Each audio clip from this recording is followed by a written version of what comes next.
Conflicts break out when interests clash. Opinions differ. Needs fail to be met. Agreements are breached. And the parties involved fail to find a common ground for peace or to continue relating with one another.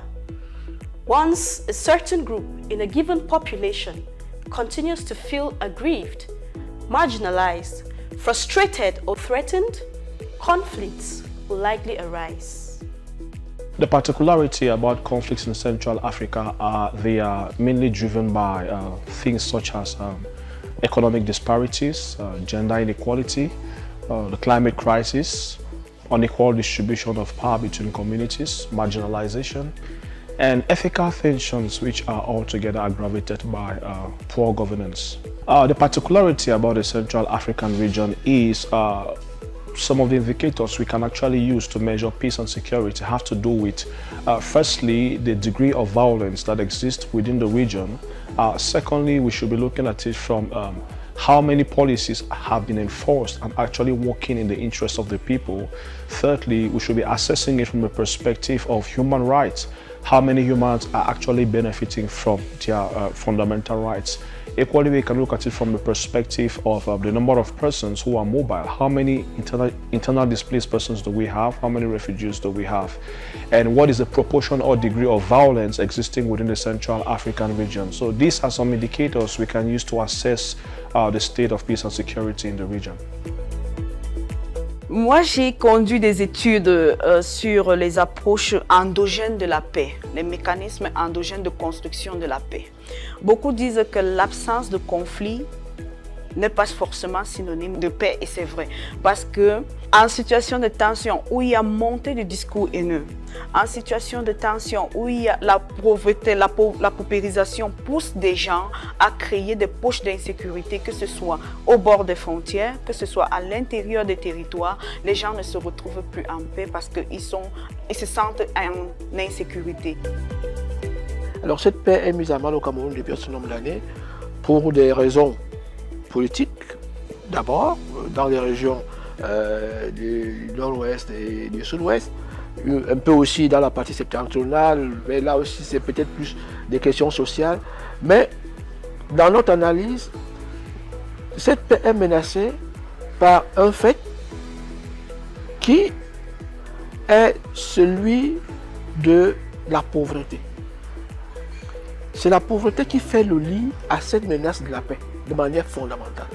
When it comes to peace and security, Rwanda is a peaceful country. The government has put in place different ways and different legal and institutional framework along with the indicators that should be assessed. And basically we have the targets for our country to measure or to make sure that we have peace and security from all the corners, from all the angles. Nous sommes entrés dans une zone de turbulence depuis maintenant plus de 20 ans. Nous avons une mission des Nations Unies qui est venue nous appuyer depuis très longtemps, mais vous connaissez vous-même les résultats.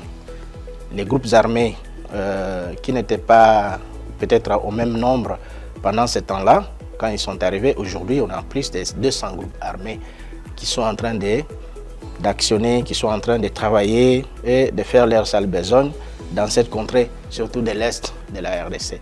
Donc aujourd'hui, les indicateurs de paix et de sécurité, et notamment de stabilité en RDC, sont au rouge.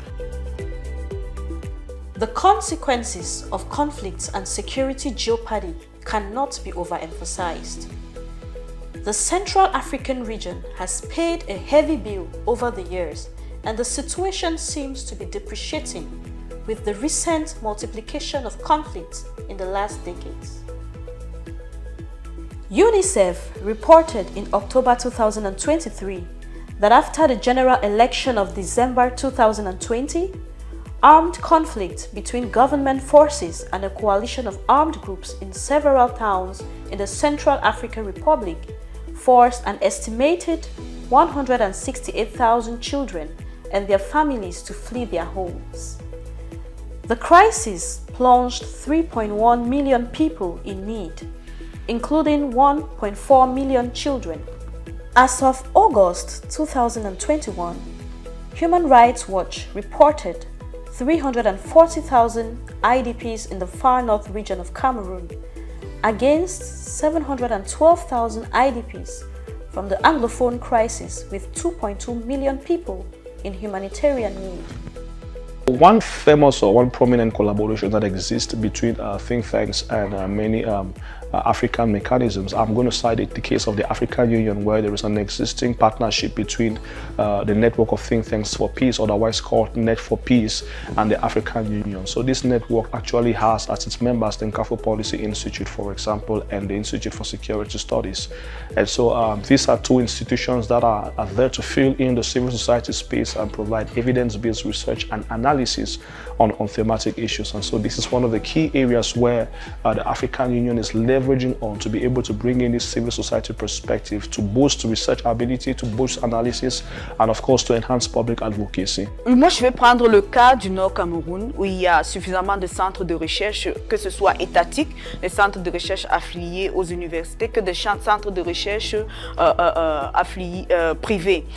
Le cas de notre centre de recherche, le professeur Tagemfa avait fait une étude sur le bassin du lac Tchad et il avait signifié qu'à long terme, il y aura insécurité parce que la découverte du pétrole dans les années 2000 va entraîner, va susciter une nouvelle économie et entraîner une sorte d'instabilité. Plein de think tanks, plein de centres de recherche, si vous lisez les travaux de Soibou Issa sur la contrebande transfrontalière, il avait déjà alerté le gouvernement sur certaines situations. Et dans le Nord Cameroun, plein de think tanks travaillent sur les crises et proposent au gouvernement des solutions et envoient des signaux d'alerte au gouvernement pour que des mesures soient prises à temps voulu. Nous avons INSO.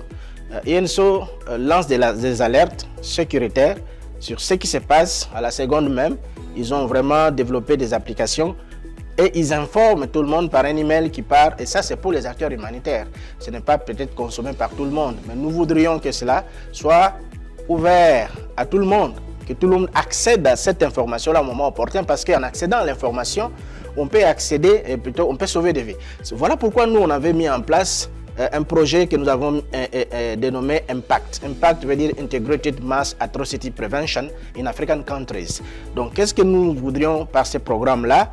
C'est un programme qui était régional pour la RDC, pour le Burundi et pour la Centrafrique. Vous comprenez pourquoi l'importance de ces trois pays? Parce qu'il y avait des atrocités de masse dans ces trois pays.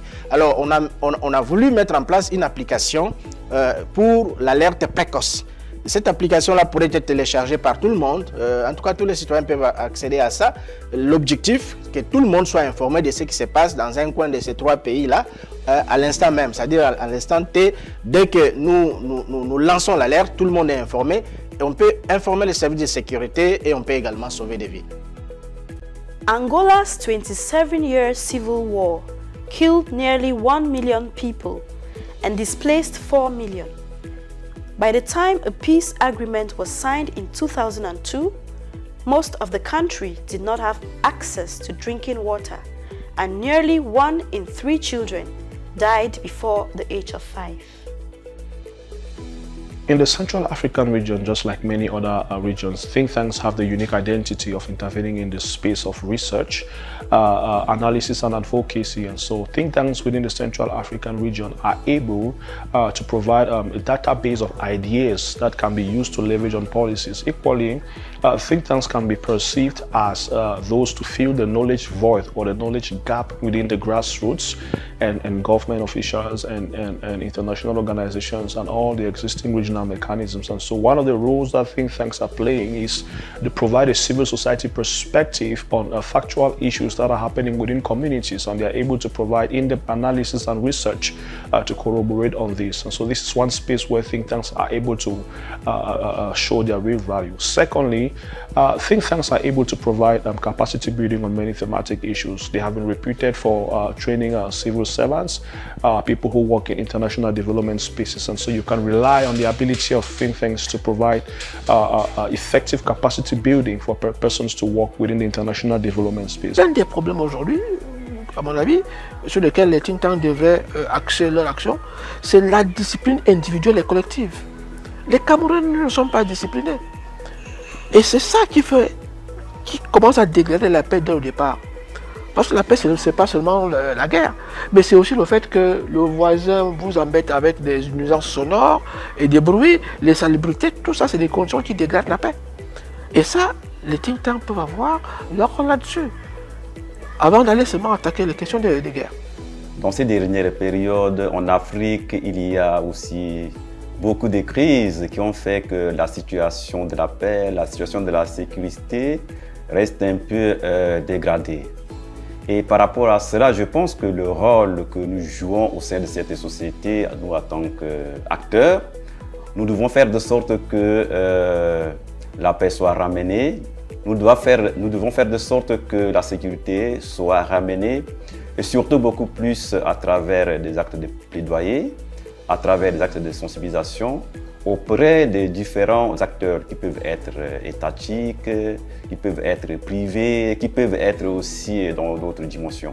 Donc ça veut dire qu'à ce niveau, nous devons jouer un rôle vraiment crucial pour que la paix et la sécurité soient ramenées au niveau de l'Afrique centrale. Although peace seems to be a rare commodity in Central Africa, the direly desired development and well-being for populations living in this part of the globe will only remain a dream except Central African leaders incorporate peace and democracy in their value system.